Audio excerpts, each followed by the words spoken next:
Alright, you guys, so I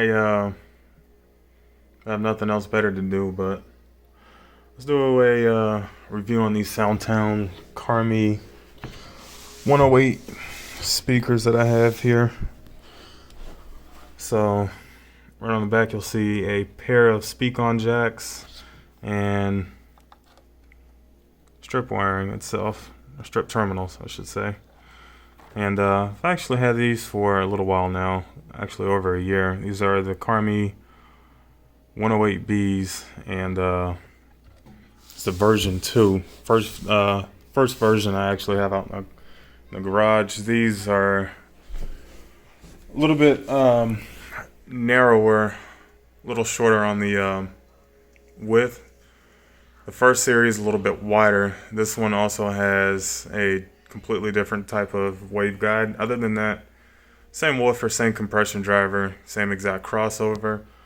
Other than that, I think the construction on these speakers are pretty decent. For my purpose, I'm using them as surround speakers. Plan on getting more of these, and I didn't know if I was gonna go crazy and get like 2 pairs of the 12s to have as my surrounds and back surrounds, and then use the 8-inch versions, because I can't really go any bigger than an 8-inch for my ceiling Atmos speakers when we get the house. So for the time being, I'm actually using these for my front speakers, just because, I mean, we only have 3.5 more weeks here, a little bit less than that now here in this house. And then when we get there, I'll go ahead and hang these up on the wall. And like I said, I'll end up buying more of these. So that's going to come a little bit later. So for the time being, I'm just going to have a 5.1 system. We'll do another video on that. But anyway, so they have a white and black version. Soundtown's actually been pretty nice to me. I mean, when it came to honoring the warranty, because it's actually on this one here, one of the terminals snapped off for whatever reason. So instead of them sending me just the panel itself, they went on ahead and just sent me the entire speaker. So that's the reason why I have the first gen out in the garage. And the only reason why I'm not going to add that other speaker into the sound system is I don't really care for a bigger enclosure. I actually like these a lot better. Also, the other ones, they have the pole mount underneath them. I don't want to see all that. You know, when I look underneath the speaker, I just want it to be like this here. So that's the bottom of this cabinet. Anyway, so let's talk about the grill first off. So what do you get when you first buy these? Well, that's the main speaker itself. They come as a pair or as a single speaker. And they also have a mounting bracket, because when I bought these, I was told that they would come with the mounting bracket, and they didn't send them with the bracket, so I'm gonna have to talk to them about that. But anyway, so the grill is not flimsy at all.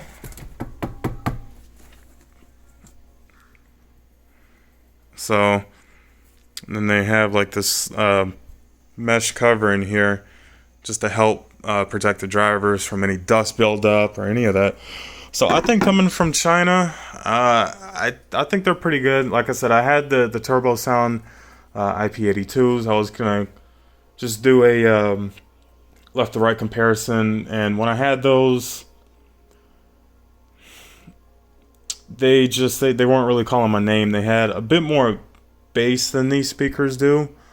Other than that, the treble wasn't as bright, and we'll talk about that here. And actually, before we do that, let's look at the construction here. So you get a Boltec birch enclosure. I mean, this thing it's pretty decent. Like I said, it's not as tough as the Turbo Sound 82s were. That's the crossover in there.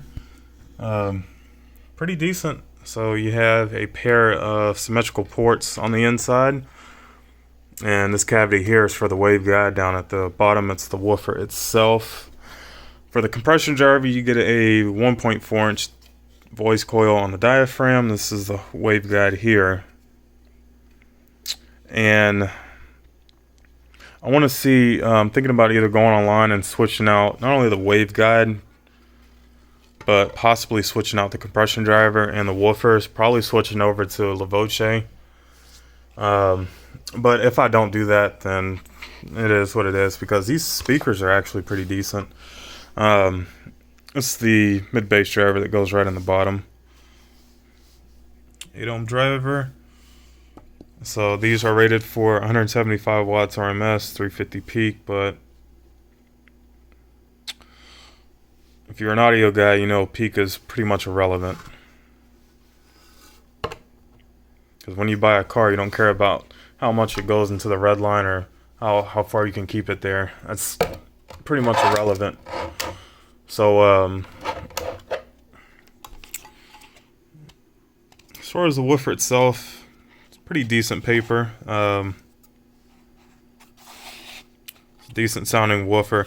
These speakers here, they're not bad. I mean, for $300, I really don't know what else you're gonna buy that's gonna be better than these. I mean, honestly, I have listened to a lot of uncompressed music with these, and for what you're getting isn't horrible at all. I mean, it's pretty incredible.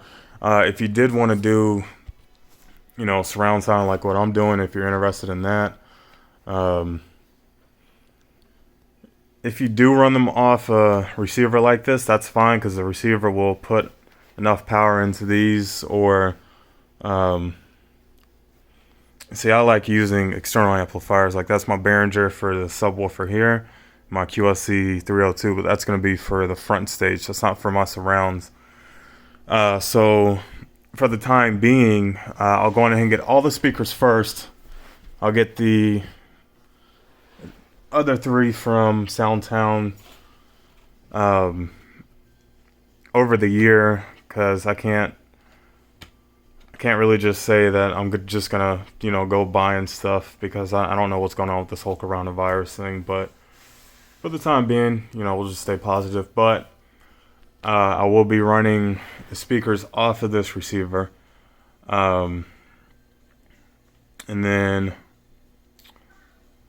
right after I get the speakers, I want to go on ahead and order a QSC CX 168, and that's an 8-channel amplifier, and that'll run all 8 speakers. The only thing is when I do get the other pair of speakers that'll be up in the front and the ceiling, those won't be powered on anything, because this receiver only has 9 channels. But anyway, let's go ahead and turn these up. Well, the one up anyway, because I only got one plugged in.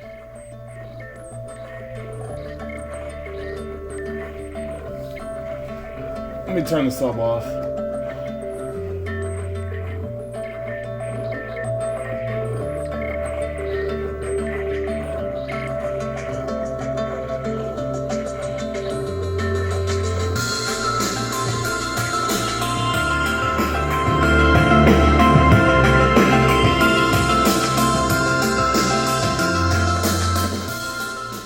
So yeah, not bad. Pretty decent, but for surrounds, I mean, they really do get the job done. These are much better than the JBL 8320 surrounds that I used to have. Those things sounded like trash to me, and I couldn't get with them. I mean, these are, to me, these are a better balanced speaker. Possibly a little bit too flat, but that's actually a good thing, because I don't want any of these speakers to add any type of color to the sound. So these are pretty neutral sounding speakers. So who knows if I will do an upgrade to the woofers and the compression driver. I might not. I might just leave them alone. But I think Soundtown's really onto something here. And I didn't want to go any cheaper than these, because I didn't feel like the other speakers would give me the right sound like these do here. Not only that, the fact that you can hang these up, they have many different suspension points here where you can mount them. I believe M8 bolts will get the job done. So if you order these and you order like any type of M8 eye bolts or anything like that, you can use them. That's fine. And also, I'm not using these speak-on jacks. I don't need to because these have the terminal strips right here. So they get the job done just fine, guys. So I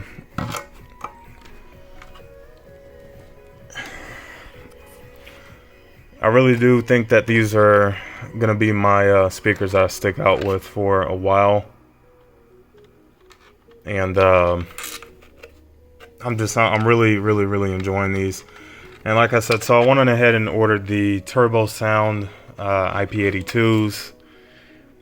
And I do feel like the woofer in those were better because, like I said, they offered a bit more punch, which I guess for surrounds it would have added a little bit more effect. But I mean, that's what the subwoofer's for. So that's not what I wanted. Also, when I took the Turbo Sound speakers apart, actually Turbo Sound does have like a main Facebook group page. So if you go on there, you type in Turbo Sound, you'll probably see the post that I posted. Has pretty much the same waveguide. That tweeter, however, was not bolted on like this one. Number two, that one had a 1-inch voice coil instead of a 1 1/4 inch, which I know it's not too big of a difference, but yeah, it kind of does make a difference. These here, like I say, they weren't as boomy.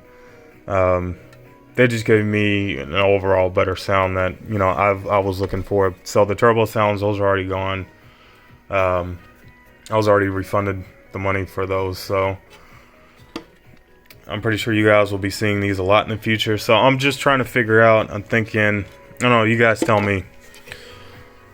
So when I get these in the home theater and I get all 8, I'll either leave the grills off, and it'll look like this without the wires hanging out. So ignore the wires. It'll look like this, and then what I'm thinking is add a strip of red LEDs that go right across the compression driver and the woofer, or just have it bare bones like that with the grill on, or I can just have it with the grill off without any LED lighting. I'm thinking about doing that, the LED lights though. Now the thing is, obviously the lights would face to the speakers, not the theater itself. I'm just thinking of things that would look cool in that room, but I don't know, we'll have to see.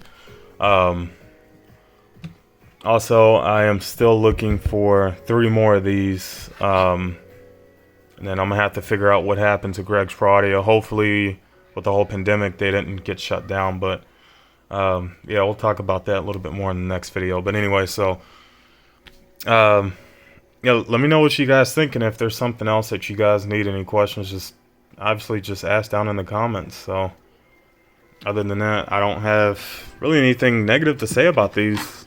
Just order them for yourself. Also, if you are a movie theater owner and you're looking for some decent surround speakers and you have a small auditorium, these will get the job done. I wouldn't look any more than these. Now, if you're doing a medium to a large auditorium, I would recommend go with the 12-inch versions. And these things are extremely impactful. I watch plenty of movies with these speakers, as my surrounds. Just running off the Onkyo, like I said, the QLC isn't here. They've been phenomenal. They're probably one of the best surround speakers I've ever had. I've had Klipsch. I've also owned a pair of the KPT 200s from Klipsch. Those are actual cinema surrounds with 12-inch woofers. Now, these won't touch those just because of the fact that those offered a 12-inch woofer. Now, if I did do the 12-inch version with these, I kind of feel like the Carmes would actually sound better than the Klipsch did.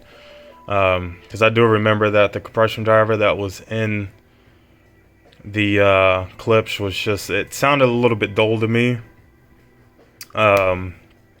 I didn't hate the sound though, but obviously that one those are gone now. So and I don't know. I kind of felt like they were a little bit too big for my stuff, but I want to get these in. I want to have a lot of fun with these things. So yeah, guys, we'll have to see. So all right, guys, see you in the next one.